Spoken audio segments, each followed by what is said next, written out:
Good evening everyone, welcome back, and today I'm going to be doing a cottage pie.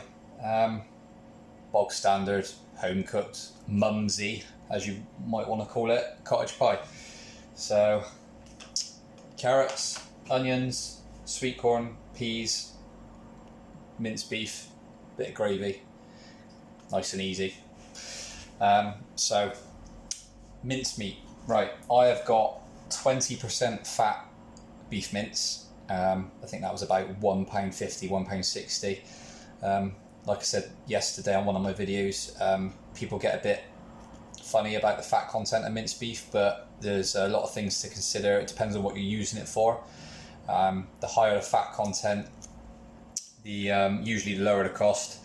But it also keeps things moist. So if you're making a burger, you're going to want something with a higher fat content, like 20%, 25% in some cases, because it also helps binds the burger together. You can buy like lean steak mince as well, 5% fat. You wouldn't want to use that for a burger because it will probably just fall apart. And a lot of the flavour is in the fat as well. Things like cottage pies, bolognese, I tend to use 15 to 20% fat. And also a lot of that fat is going to come out when you're cooking it anyway. So you think of it like 20%, there's 500 grams of minced beef, and I'm going to lose nearly 20% of that in the liquid itself. So you're going to lose whatever comes out of it anyway as well. But it's a lot cheaper and it tastes better. Again, so it all depends on the diet you're on as well. If you're watching the fat contents of stuff, then obviously go for the leaner stuff. You can still use it for cottage pies and bologneses and things like that. It's just the higher fat content tends to be a bit better. So I've currently got my wok on to heat a minute, so that's nearly there. I don't add any oil when I cook minced meat because you're going to get all that fat come out of it anyway, so adding oil is just going to add a lot more grease and fat unnecessarily. So all I'm going to do is I'm going to fry off the mince, and I'm going to add the onion at the same time. So you don't want to fry the onions, you don't want fried onions, you want them sort of slightly like what we call sweated, sort of just starting to go a bit translucent, just sort of a bit soft. You don't want colour on them, otherwise your cottage pie is going to taste burnt. Same with the mince, you just want a bit of colour on it, but you don't want it like sealed on the outside like a burger. You don't want that sort of colour on the top, the burntness. And I haven't got any cups, so I'm going to have to use my daughter's bowl. So instead of having 1 cup of carrots, we're going to have a Paw Patrol bowl of carrots and a Peppa Pig bowl of peas. Depends on how much you want to put in, depends on your preference really. I've used 1 onion, 2 carrots, and all I've done with the carrots is I've peeled them and I've chopped them up into sort of pea-sized chunks.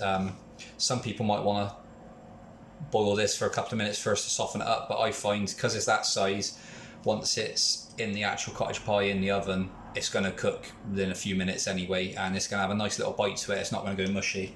I've also got 1 small tin of sweet corn as well, and the big bowl of peas. We like peas, but these portions of vegetables, we got sweet corn, carrots and peas. That's probably, that's 3 of your 5 a day. Might not be the right portion size, but you've got broccoli as well and potato. So between this meal alone, you've probably got 3 at least of your 5 a day if you go by the weight of what they recommend. So I'm going to get this fried off now because I can feel the shit coming off. So just straight in there.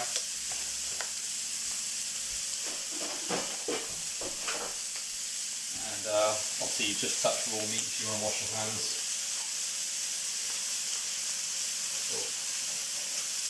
So, always important to keep your hands clean. So now, just get a spoon and try and bash it up.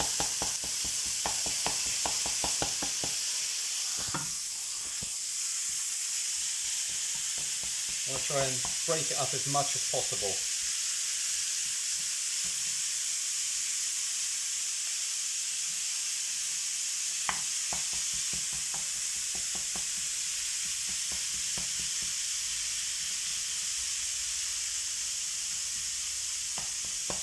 what I always do is I try and break it up as much as possible. You can probably just start to see some of the fat coming out of there now. Now I'll chuck my onion in.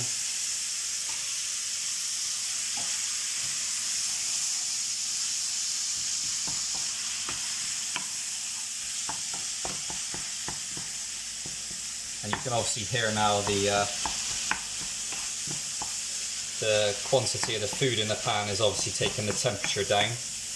So now it is going to more of a simmer than a fry, but I'm not too worried about that, to be honest, because I don't want colour on the beef anyway. I just want to get it cooked. And the fat start coming out in a second. I mean, everyone will do it differently. Some people might want to colour it. Again, I'm just doing it all for guidance and help for people who don't really know what to do. I know it's a basic meal, but you'd be surprised how many people out there won't even attempt something as easy as this. And there's three ways to deal with the fat in here. You can either sort of boil it all away so it evaporates. You can add a couple of tablespoons of flour to soak it up, or you can, more commonly what people probably do is just get a colander and drain the excess fat off. But in my opinion, you want a little bit of fat in there because there's a lot of good flavour in there. It smells absolutely lovely. Now, I couldn't get hold of any, but I do like to put a little bit of thyme in with my cottage pie. Fresh thyme preferably, but the dried thyme isn't too bad, to be honest. I wouldn't put anything like rosemary in it because rosemary is quite strong and it can overpower it. And what I like with my food is I like to taste a bit of everything. I don't want anything to be overpowered, and rosemary can be a bit strong. I want to taste the carrot, taste the onion, taste the peas. You know, I want to taste everything. So, but while I'm doing this, I also cut up my potatoes. I peeled the potatoes, cut them into quarters, so I'm going to get them onto boil as well, because obviously I want the mash to be ready. So again, I'm going to put splatter guard on there to keep the heat in, because that's the other thing as well. If you want to bring the water up to the boil, use the lids on the saucepans or use a lid. I use the splatter guard. Because all that energy from your cooker is just escaping. With no lid on it, you're just wasting all that energy of the cooking process. Where obviously it's a lot more efficient if you have a lid on it. It'll bring the water up to the boil a lot quicker. I suppose it's similar to like having your hot tub in your garden. If you've got one, you wouldn't have the heater on there with no lid on, because it just costs you a fortune. I haven't decided what I'm going to do yet. The fat tends to be sort of slowly going away. So, and also what I tend to do is I tend to chuck the carrot in about now as well, just to sort of just start to get the temperature through to the carrot and sort of make sure it's nice and soft when it comes out the oven as well. I've got the oven on about 180, 190, and the cooking time is, well, as long as it's all piping hot, the mince is going to be piping hot, and the mash is going to be red hot. All you're doing really is just baking the potato on the top. If you want, I mean, you could even just chuck it straight under the grill and crisp the potato on the top if you wanted to do it even quicker. To be honest with you, I can't really be bothered with the grill, and it makes the small kitchen heat up quite quick and gets a bit too hot in here. So I just chuck it in the oven for 25 minutes or until it's got a little bit crisp on the top. Some people chuck cheese and breadcrumbs on the top as well. Again, your preference, you can do that if you wish. I just like, you know, traditional basic cottage pie. You can make this up in advance. You can do it the day before, leave it in the fridge, make the whole thing. You could do it on a Sunday, for example, chuck it in the fridge, and then when you come home from work on Monday, just chuck it straight in the oven and just allow it to heat up properly as well. So this is obviously going to be fridge temperature, not sort of room temperature or hot. So you're going to want to allow extra cooking time. So I would probably either put some foil on it for half an hour and then take the foil off for another 10-15 minutes. If you're unsure on temperatures and things, just buy a probe. They're relatively cheap. Anything over 70 degrees is fine. Some places will say 75 degrees. The only one you really got to go careful with is reheating rice, because that's where you can get a bit of food poisoning. So we're not doing rice today, so we won't worry about that. Again, I'll put the quantities up on Facebook as well, so everyone can check it out. I can put a method up, but for those of you who haven't watched the video or don't want to watch the video. Right, now that fat is pretty much gone now. Still got a bit in there, but I'm not too worried about that because I do like a little bit of fat in there. All I would do now is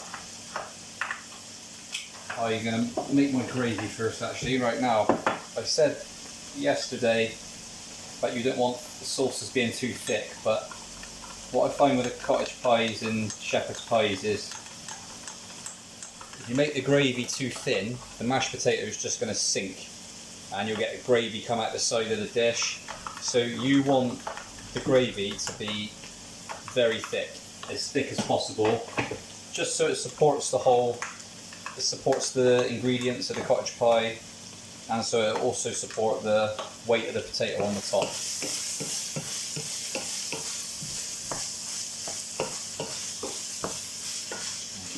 I haven't seasoned it yet because obviously this gravy is going to be extremely thick. Some people might not want to do it this thick, it's totally your preference, but I find the best way to do it is a nice thick gravy, and that will support the weight of the potato like I said, but it's obviously going to be a lot more saltier because it's a higher content of the granules, so just bear that in mind. So I probably won't even season it until it's on my plate, to be honest with you. I won't even put pepper on it, just do it when it's on my plate. So I'll just get this gravy in here now.